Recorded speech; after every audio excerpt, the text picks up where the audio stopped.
दोस्तों नमस्कार। इस वीडियो के माध्यम से बात की जाएगी कि भारत का पश्चिमी घाट और पूर्वी घाट, पश्चिमी घाट और पूर्वी घाट के मध्य में जो गांठ है नीलगिरी की पहाड़ियाँ, इसके बारे में भी चर्चा की जाएगी। पहले बात करते हैं पश्चिमी घाट की। तो पश्चिमी घाट तापी नदी के मुहाने से लेकर के कन्याकुमारी अंतरीप तक पाया जाता है। यानी ये तापी नदी है, इसका ये मुहाना है। मुहाना यानी कि जहाँ पर नदी किसी भी सागरी भाग में गिरती है उसे उसका मुहाना कहते हैं। तो ये है खंबात की खाड़ी, और खंबात की खाड़ी में तापी नदी यानी कि ताप्ती, नर्मदा, माही और साबरमतियाँ, जो साबरमती नदी है यानी कि ये चारों जो नदियाँ हैं ये खंबात की खाड़ी में ही अपना यहाँ पर मुहाना बनाती हैं। ये तापी नदी है, दक्षिण में इधर कन्याकुमारी है, और कन्याकुमारी अंतरीप तक जो है ये 1600 किलोमीटर की लंबाई में पाया जाता है। अंतरीप क्या होता है कि स्थल का वह नुकीला सा भाग जो ऐसा मानो जैसा कि सागर में घुसा हुआ हो, उसे अंतरीप कहते हैं। पश्चिमी घाट की औसत ऊंचाई जो है 1200 मीटर है। ये पश्चिमी घाट जो है ये पर्वत श्रेणी ना होकर के वरन एक भ्रंश कगार है, और ये उस समय का भ्रंश कगार है जिस समय ये अफ्रीका से अलग होते समय उत्पन्न हुआ था।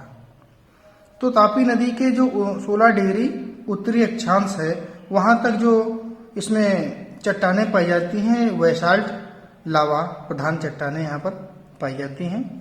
ये तापी नदी है, इसके 16 डिग्री उत्तरी अक्षांश तक बेसाल्ट लावा का प्रभाव पाया जाता है, और 16 डिग्री उत्तरी अक्षांश के दक्षिण में पश्चिमी घाट में ग्रेनाइट और नीस चट्टानें पाई जाती हैं। यानी 16 डिग्री के दक्षिण में अगर चले जाएं कन्याकुमारी तक तो आपको नीस और ग्रेनाइट चट्टानें देखने को मिलती हैं। पश्चिमी घाट जो है भ्रंश कगार है। उत्तरी सह्याद्री की सबसे ऊंची चोटी ये कलसुबाई है। यहाँ पे ये कलसुबाई महाराष्ट्र में है। यही इसके उत्तरी क्षेत्र में सतमाला पाया जाता है। पश्चिमी घाट का एक क्षेत्र सौराष्ट्र यानी कि गुजरात का क्षेत्र है। यहाँ पर गिर की पहाड़ियाँ पाई जाती हैं, और ये गिर की पहाड़ियाँ एशियाई शेरों के लिए जानी जाती हैं। गिर की पहाड़ियाँ इसी पश्चिमी घाट में कुछ और भी पहाड़ियाँ हैं, जैसे महाबलेश्वर पहाड़ी, और ये महाबलेश्वर पहाड़ी जो है कृष्णा का उद्गम क्षेत्र है। यानी कि कृष्णा नदी जो है वो महाबलेश्वर पहाड़ी से ही इसका उद्गम है। यहाँ पर ये तमिलनाडु और केरल में नीलगिरी की पहाड़ियाँ हैं, अनाईमुड़ी की पहाड़ियाँ हैं, इलायची यानी कि कॉर्डेमम की पहाड़ियाँ, और ये कन्याकुमारी अंतरीप है। पश्चिमी घाट में ही कुछ महत्वपूर्ण दर्रे भी हैं। जैसे पहला दर्रा आता है थाल घाट। पहले मैप पे देखेंगे, ये थाल घाट है, भोर घाट है, और ये पाल घाट। इसी यहीं पर ये पाल घाट है, और यहीं पर एक सेनकोटा गैप भी है।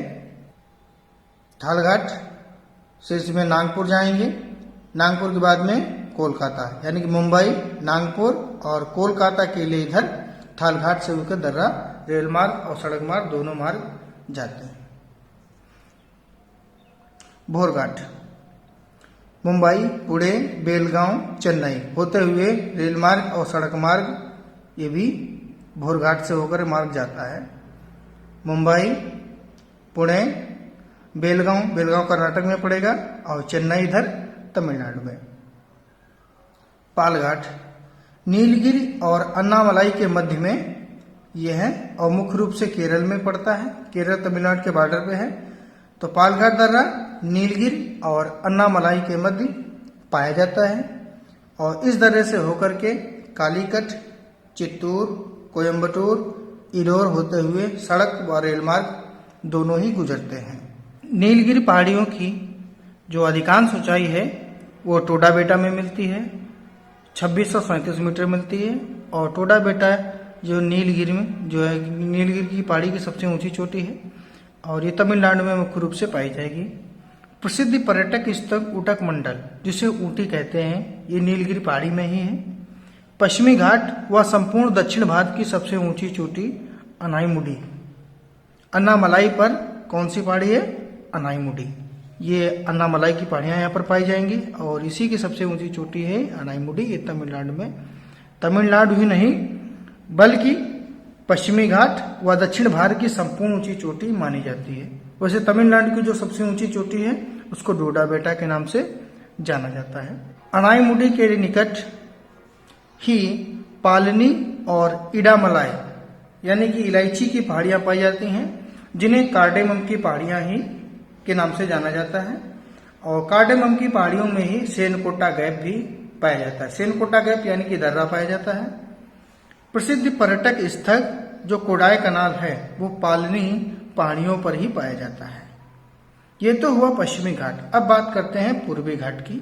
जैसा पश्चिमी घाट पाया जाता है वैसा पूर्वी घाट नहीं पाया जाता है, यानी कि श्रृंखलाबद्ध रूप में नहीं पाया जाएगा, क्योंकि इसको महानदी गोदावरी, कृष्णा और कावेरी जो नदियां हैं इसको काट दिया। ये पूर्वी घाट है, इसको इन नदियों ने इसको छिन्न भिन्न कर दिया है, काट दिया है, बिखेर दिया है इधर उधर। पूर्वी घाट की जो सबसे ऊंची चोटी है रोयाकोंडा यानी कि विशाखापत्तनम चोटी इसके नाम से जाना जाता है और ये उड़ीसा में पाई जाती है। पूर्वी घाट की जो औसत ऊंचाई है 600 मीटर है। इसके उत्तरी क्षेत्र को उत्तरी सरकार पहाड़ी के नाम से जाना जाता है।